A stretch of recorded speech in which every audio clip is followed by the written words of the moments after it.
A las 7 de la mañana con 19 minutos del día 19 de septiembre de 1985 en la Ciudad de México, ocurrió el sismo más significativo y desastroso en la historia del país. Esa mañana colapsaron un gran número de edificios. Las zonas más afectadas reportaron un caos generalizado.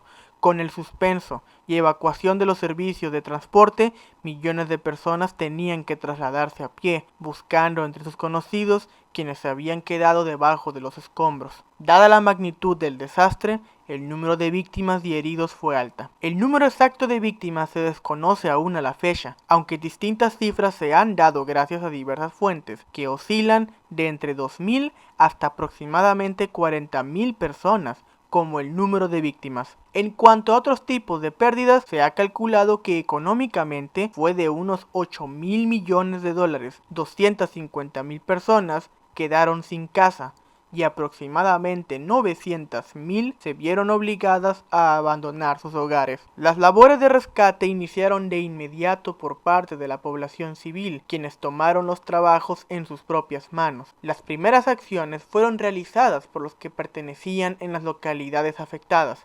Para la atención de los damnificados se llevó a cabo la autoorganización de brigadas, reforzadas por estudiantes de las carreras de medicina, ingeniería y ciencias. Inmediatamente, grandes sectores de la sociedad capitalina se organizaron improvisando estaciones de auxilio. La gente que podía donaba artículos y contribuía como le fuera posible al esfuerzo de recuperación. La población se volcaba a mover escombros con las manos, regalaban linternas, cascos de protección. Muchas personas habilitaron sus propios autos para el traslado de víctimas o víveres cuando se generó la saturación de los vehículos de auxilio. Se formaron improvisados campamentos afuera de los edificios colapsados para organizar las tareas de rescate, alimentar a los voluntarios, a los heridos y familiares que esperaban noticias de sus seres queridos atrapados en los escombros. En estos sitios, líneas de personas movían medicamentos para ser inspeccionados y suministrados. La Universidad Nacional Autónoma de México, a pesar de no haberse visto afectada directamente,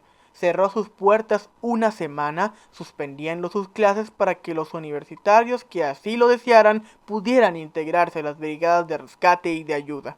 Entre los esfuerzos civiles organizados surgió el grupo que posteriormente se incorporaría como la Brigada de Rescate Topos. La organización comenzó cuando un grupo de jóvenes decidieron auxiliar en las labores de rescate, asistiendo en la búsqueda de víctimas dentro de los edificios colapsados, arriesgando sus propias vidas en el proceso. Ninguno de los voluntarios tenía algún entrenamiento, experiencia o equipamiento, pero ahora son quienes a lo largo de casi 40 años se han convertido en un equipo profesional que han dado apoyo en los esfuerzos de rescate en México y en varios países. El presidente de los Estados Unidos mexicanos, en un mensaje a la nación televisado que dio a las 7:40 de la noche del 20 de septiembre de 1985, Miguel de la Madrid Hurtado dio a conocer que la tragedia era de tal magnitud que les habían rebasado en muchos casos. El Ejército y la Armada Nacional fueron llamados a las zonas afectadas. Ellos, junto con los cuerpos de policía, bomberos y socorristas estando allí, se unieron a los voluntarios y a quienes realizaban las tareas de rescate de forma improvisada, con la finalidad de mitigar el daño material y humano en colaboración. De acuerdo a testimonios posteriores del expresidente, se ordenó intervenir al Ejército y a la Marina de México hacia la zona, a pocos minutos de enterarse del desastre por parte del Estado Mayor Presidencial, llevando a cabo un plan de rescate que, organizado en 2 comisiones, nacional y metropolitana, con él a su cargo, se les dio la acción inicial de los cuerpos militares hacia la vigilancia y la preservación del orden y coordinar las acciones institucionales inmediatas. Como gesto de solidaridad internacional, diversos países enviaron ayuda internacional a México, que de entre las que se encontraban había víveres, ropa, equipos de auxilio, material de primeros auxilios, casas de campaña con capacidad para instalar a 50 personas, equipos de supervivencia, potabilizadores de agua, perros rastreadores entrenados y diversos materiales más. Llegaron de forma aérea tanto en vuelos especiales o en la sección de carga de los vuelos comerciales, recibiendo ayuda por carretera y los ferrocarriles. La recepción se hizo con la participación de elementos del ejército mexicano, como del personal de aeropuertos y servicios auxiliares de la Secretaría General de la Federación, y la ayuda fue almacenada por los representantes del Departamento del Distrito Federal. Hasta antes de 1985, ninguna instancia gubernamental o grupo independiente mexicano había tenido la necesidad de adiestrar perros de búsqueda y rescate para apoyar labores en situaciones de emergencia. En aquel entonces el adiestramiento canino era más bien deportivo y se enfocaba a labores de guardia y protección. Las Fuerzas Armadas tenían perros de rastreo, pero solo como recurso para combatir la criminalidad.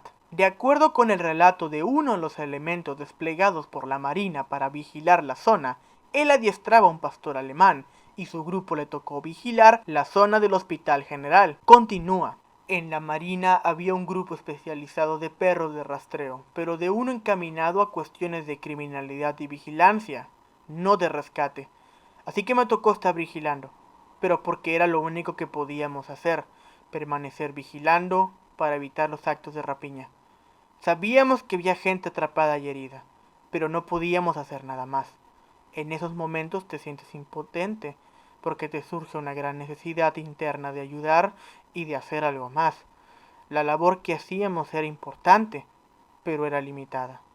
Si en aquel momento hubiesen tenido perros de rescate, habría sido diferente.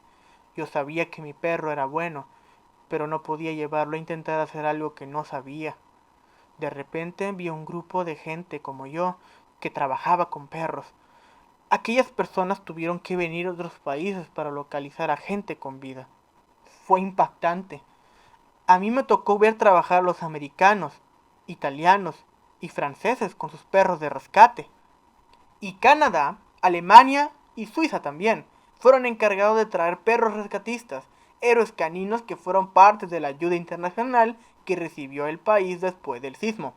Los rescatistas internacionales ayudaron a los mismos mexicanos a levantar los escombros y a hallar a muchas de las víctimas y recuperar los cuerpos.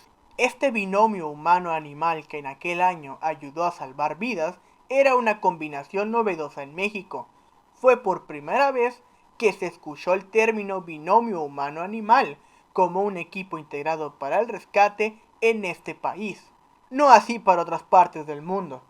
En Inglaterra, después de algunos bombardeos en la Segunda Guerra Mundial, una perra terrier de pelo duro de nombre Beauty se convirtió en la original perro de búsqueda y de rescate, cuando Bill Barnett, su dueño, el superintendente de una caridad veterinaria que formaba parte de un escuadrón dedicado a buscar animales atrapados en los escombros, se dio cuenta de que su perra ladraba o se comportaba diferente cuando encontraba a alguno entre los escombros.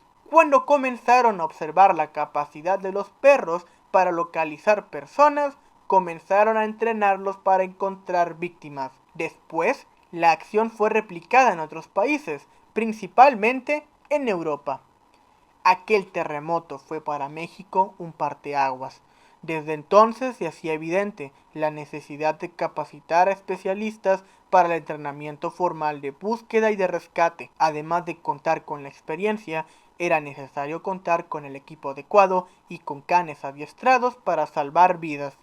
Algunos de aquellos grupos de voluntarios europeos que arribaron a México en el 85 fueron los que tendieron la mano a los mexicanos interesados para adiestrar perros de búsqueda y de rescate. En octubre de 1987 se organizó el primer curso de perros de catástrofe y la UNAM se convirtió en la primera institución mexicana en contar con una unidad canina oficial de salvamento con perros, el programa de manejadores de perros de búsqueda y rescate, gracias al apoyo internacional del gobierno italiano y a la Escuela de Trento, además de la colaboración del gobierno francés y el Cuerpo de Bomberos de París. De acuerdo con el artículo del que sacamos este dato, el miembro desplegado por la Marina que dio su relato, poco después se convertiría en fundador y director de la Escuadra Mexicana de Perros de Búsqueda y Rescate AC. Los estadounidenses también impartieron capacitación en el norte del país. El grupo de la Brigada de Rescate Topos Tlatelolco tienen actualmente un grupo de perros que se entrenan especialmente para su formación y habilidades en búsqueda y de rescate.